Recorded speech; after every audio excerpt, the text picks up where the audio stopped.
We're going to head straight to Istanbul, where those talks have wrapped up. We have Ukraine's Deputy Foreign Minister who is speaking, detailing what exactly went on during those face-to-face discussions. Necessary to identify them. We know where these children are, and we ask the Russians to fulfill their international obligations and to bring these kids back home to Ukraine. Thank you.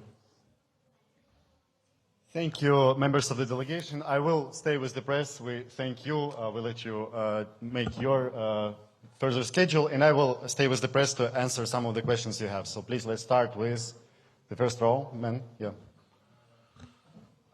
Yilmaz Akıncı from Al Jazeera. I would like to ask the next meeting, when it will be happening, as you suggested, 28, what's the Russian answer? Did you plan anything? And second of all, about ceasefire, you keep insisting about ceasefire. Was there any result in the meeting about this? And I have a follow-up question, but just for now. Okay, let's start with these ones. First, on the further process. As you heard, the members of the delegation, was there any result in the meeting about the Russian document or the proposals they gave us? They presented, and then we will be ready in quite a short time, I think, to elaborate on the further process, because we need to study what's there, how constructive, how flexible this document and its positions are, to understand what's the next progress. Again, we think that further meetings make sense if they are made in the context of preparing a meeting of the leaders, because in Russia, Putin is the person who decides, and you need to have him in the room to actually make decisions on the ceasefire, on other crucial elements, and that's why we see this work as very important. And the second question was on the ceasefire. What's the response? Look, we are ready since March 11th, as you know, for a full ceasefire. This is not our whim. This is not our invention. It's a very logical point that if you want to have real diplomacy, if you want to push forward the peace process, you need to have a ceasefire, because this is a confidence-building measure, so to say. You can have diplomats speak when guns are silent. This is very logical and natural. Unfortunately, Russia keeps rejecting the ceasefire, unconditional ceasefire, and keeps putting forward various demands. This topic was a crucial one for our delegation today on this meeting, because we continue to insist that this is absolutely necessary. As to what are the Russian responses, I think you need to ask the Russian delegation. It would not be appropriate for me to speak for them. So please ask them. I encourage you to ask them what's their obstacles to having a ceasefire. In our view, the ceasefire is the basis for any diplomacy. A follow-up, and then... Both sides escalating, there was a text from Russian side to Kiev, and yesterday there was attack in airbase in Russia. So it's not actually happening on both sides. We categorically reject any attempts to put Russia and Ukraine on the equal footing. First of all, Russia is the aggressor, and Ukraine is a country that is defending itself, and it's important to mention. Secondly, Ukraine only targets legitimate military targets inside Russia. Only legitimate military targets. And all norms of the international law allow Ukraine to do this. When Russia hits Ukraine's residential areas, kills children and civilians, we think this is not comparable. So yeah, we think the war goes on, yes, at this moment, you can all see that, but it's uncomparable, and it's, we think, inappropriate to compare. Let's go to the back rows. Yeah, the man there in the pink tie. Yes, you. Yeah. Maxim from the Financial Times. Just a question about the Russian document. I understand you only received it today, so it's too early for Ukraine to have a reaction, but can you elaborate a little more about what the contents are? We know that Russia has made some pretty consistent demands going back to June last year when Putin set them out, and more recently Lavrov and Medinsky have also put some things forward. Can you give us more of an idea of what the contents of the Russian memorandum are, just the facts of the document? Yeah, Max, you need to understand that I will be very limited in what I can say, because, as you said, we just received the document. If we have received it earlier, we would study it, and I would be ready to tell you now, okay, its points are acceptable, not acceptable, or what. What are they? You don't know what they are. We didn't know. Look, Max, we didn't know what they are. But can you tell us what they are? Until few hours ago, look, because it's a very serious matter, because we're trying to achieve peace here. And it's very, I mean, I cannot improvise, because words matter. and we need to study. We need to look into the document. Can you read it out loud? You know, your document is public. Can we, This is the problem. we just want to know what's in it. We shared our document. We can speak for it. We shared it with the Russian side last week. And moreover, because you all probably read a lot of items of this document already in the press, this is how our world functions, that everything is in the press. But you can clearly see, I think even from these leaks, that our document is very rational, it's logical, it doesn't put forward any demands that are not doable, that are go beyond what is required for the normal peace process. I mean, you can clearly see this is a normal document, our document. As to the Russian document, we will need to have a look at it and be sure that we will provide evaluation when we are ready to do that. It would be irresponsible for me to improvise now and give assessments of this document. Again, we will look into it, analyze it, and get back to you with more clear evaluations. Yes. No, sorry, I promised. Yes. Marina Willinger from German public broadcaster ARD. My question would be, could you describe us a little bit about the atmosphere today that has been set up during these conversations? And my second question would be, do you think the future talks will stay here in Istanbul under the role of the Turkish government? And what's your demand from European leaders? Thank you very much. Okay, the first one on the atmosphere. The atmosphere was different in different moments of this meeting. The Ukrainian delegation, when it comes into the room with a Russian delegation, is always ready for any types of statements coming from the Russian side. Believe me, we are prepared. We're not the first day in this business.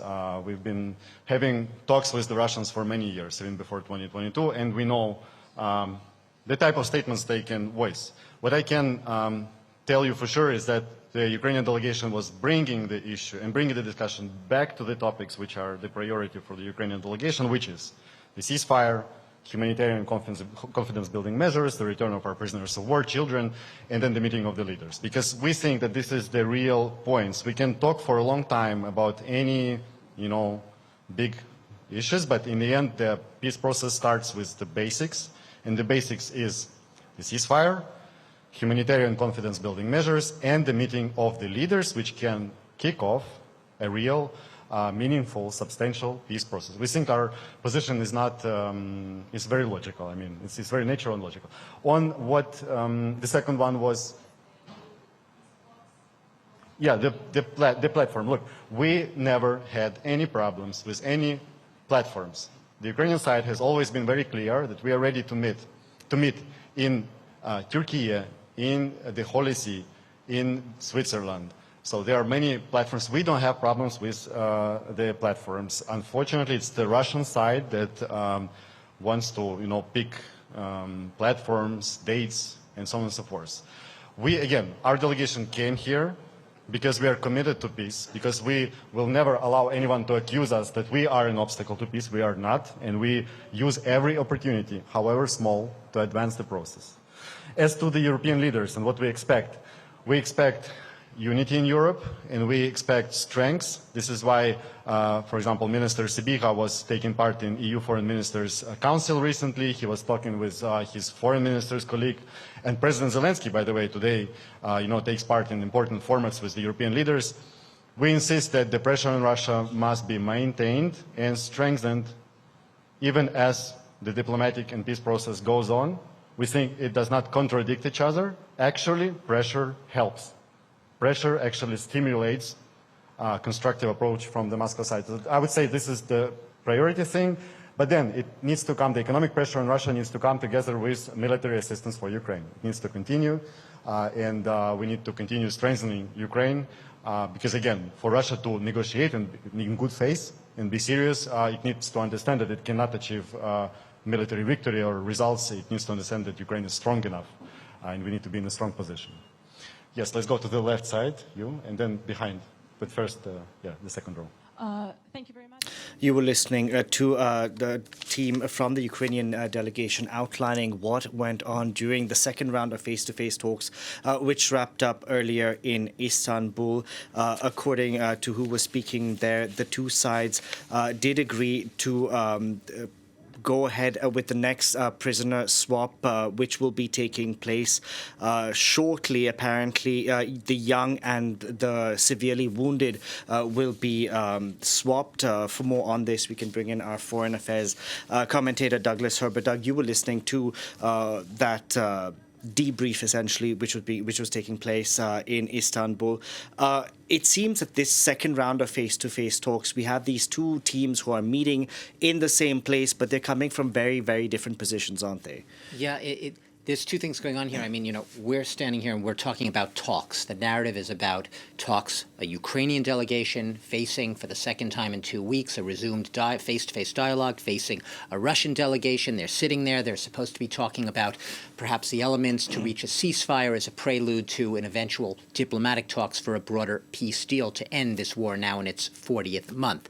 But there's also a sense that each side is in its own part of the matrix. And what I mean by that is that they have radically clashing visions of what these talks are about, what the very meaning of these talks are. And we got sort of a hint of that from what the Ukrainian delegates who are giving this press conference are talking about. They say for them, this is not rocket science. They see this as a very simple, essentially simple process, these steps, or at least it should be simple. They say they have been, since March essentially, jointly with the United States, calling on Russia for a ceasefire, a 30-day ceasefire, but obviously one also that they say they would be ready to prolong if the initial phases were successful. They want a ceasefire at land, in the air, and at sea. In conjunction with that ceasefire, they want humanitarian actions to be taken. Notably, Ukraine wants Russia to return hundreds of children that have been illegally abducted. Well, there's no such thing as a legal abduction, but illegally abducted from Russia, taken to Russian territory. They want them returned to Ukraine. That's one of the humanitarian components, along with, and this has been perhaps the only pseudo-successful element of this, the true human element, the prisoner exchanges we saw. We saw in the last rounds 1,000 prisoners in the course of several days exchanged on both sides, and that was a breakthrough, nothing to sneeze at. For the families, that is a tremendous breakthrough if nothing else happens in these talks. But the final components, so you have the ceasefire, you have the humanitarian actions, the return of those children, the abducted children, and then finally leader-to-leader talks, because as we heard the Ukrainian spokesperson say, Putin calls the shots in Russia. This is Ukraine's, not just Ukraine's view. This is the view of a lot of people who are Russia observers, whether from near or from afar. Putin is the paramount leader, the supreme leader. He calls the shots. Nothing essentially can happen until Putin is in the room. So this is something they are pressing for also as well. So when I say these sides are approaching, are in different parts of the matrix, approaching these talks from very different perspectives, because while Ukraine wants these to be about a ceasefire, they want to know when and if Russia is going to, as Ukraine sees it, stop dragging its feet, stop delaying, stop stalling, take these talks seriously, and have a ceasefire. Russia has refused until now, has not budged, has refused to declare a ceasefire. And you can argue, from the Russian perspective, well, why should they declare the ceasefire? Right now, Vladimir Putin has had the upper hand on the battlefield.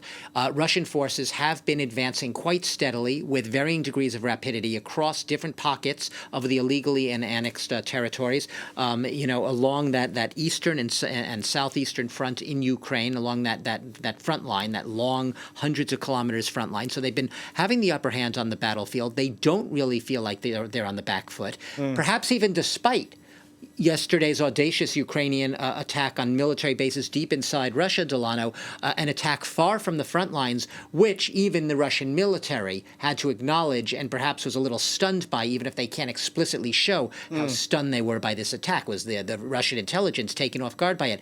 That is perhaps also going to put the Russians in a much more defiant posture because they were embarrassed by the Ukrainians, even if they can't say that in their state media.